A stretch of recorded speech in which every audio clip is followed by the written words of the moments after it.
Today we have to discuss about governance in North India. In governance, first of all, we have to discuss about the administration in northern part of India. King was all over powerful. He was assisted by a council of ministers, or you can say that they were the officials. For the smooth running of empire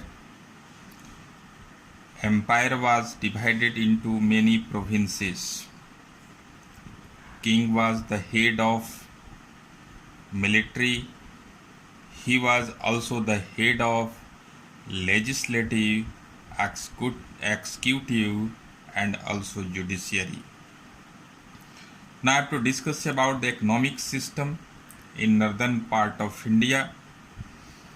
We can say that it was the economic disparity among the society.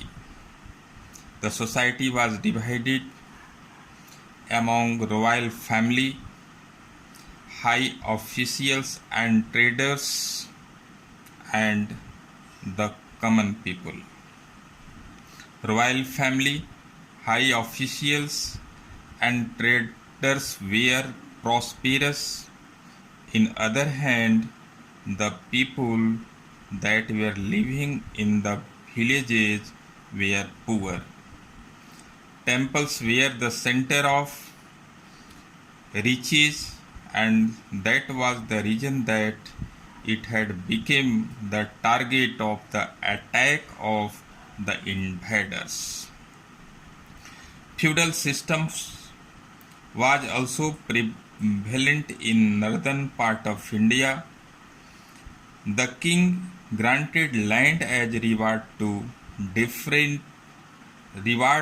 officers who came to known as Thakurs or Rais. What is the meaning of the feudal systems? Feudals were under the king. ये जो feudal थे इसका हिंदी होता है सामंत. ये सामंतवादी system थी. It means ये king के अंडर में रहते थे. कुछ खास एरिया किंग इन फ्यूडल्स को, सामंतों को दे दिया करता था. उस एरिया का एडमिनिस्ट्रेशन ये देखते थे, टैक्स वसूलते थे, उसका एक पार्ट किंग को दे देते थे और रेस्ट अपने पास रखते थे. इन लोगों को यानी फ्यूडल्स को आर्मी भी रखने की इजाज़त किंग के द्वारा थी. And while the king was in the problem, king was attacked by foreigners, then ये फ्यूडल्स उनको अपने आर्मी लेकर के उनको हेल्प करते थे.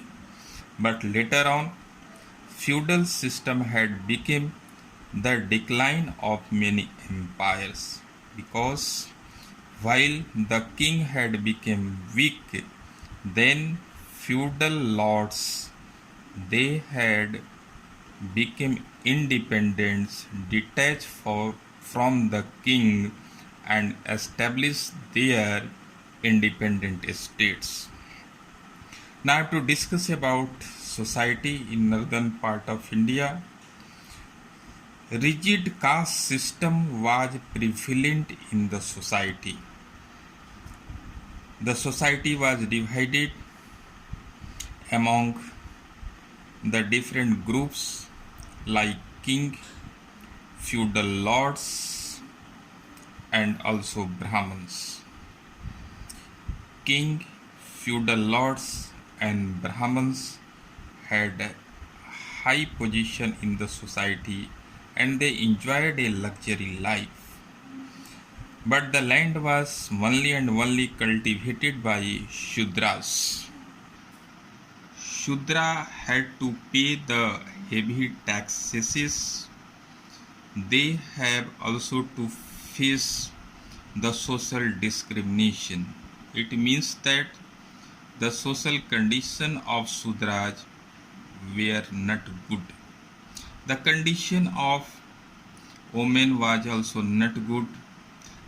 Their condition were quite miserable. They were deprived of education. What is the meaning of the deprived?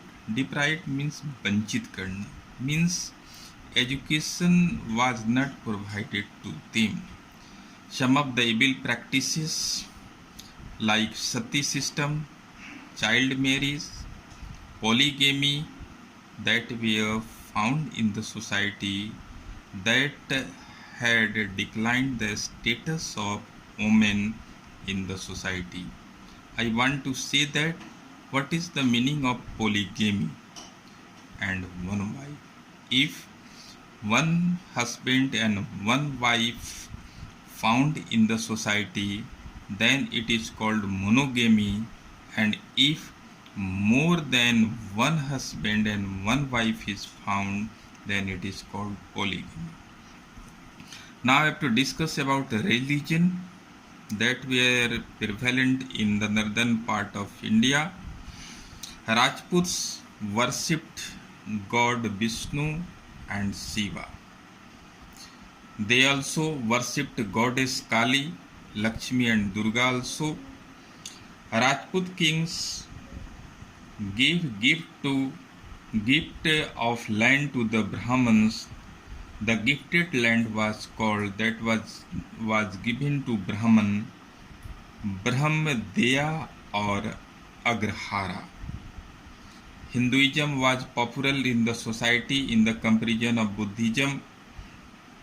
While it was the attack of Turks at Nalanda that was the center of Buddhism, then many Buddhist monks shifted in Southeast Asia. During this period, it was the emergence of Bhakti Sants who had preached the devotion to God and opposed social discrimination, superstitions, and narrow-mindedness.